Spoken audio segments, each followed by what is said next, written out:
ஆசிய கோப்பை ஆப்கானிஸ்தானை வீழ்த்தி வாகை சூடிய வங்கதேசம். ஆசிய கோப்பை கிரிக்கெட் போட்டி துபாய் மற்றும் அபுதாபியில் நடந்து வருகிறது. இதில் பங்கேற்றுள்ள 8 அணிகள் இரு பிரிவாக பிரிக்கப்பட்டு லீக்கில் மோதுகின்றன. நேற்று நடைபெற்ற 9வது லீக் ஆட்டத்தில் பி பிரிவில் இடம்பெற்றுள்ள ஆப்கானிஸ்தான், வங்கதேசம் அணிகள் பலப்பரீட்சை நடத்தின.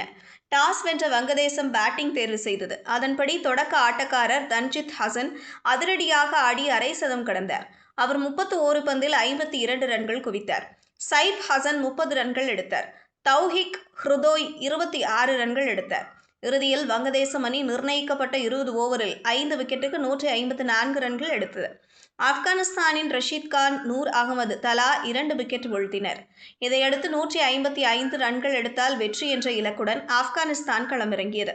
வங்கதேச அணியின் சிறப்பான பந்துவீச்சால் ஆப்கானிஸ்தான் அணியின் பேட்ஸ்மேன்கள் தொடர்ச்சியாக விக்கெட்டுகளை இழந்தனர்.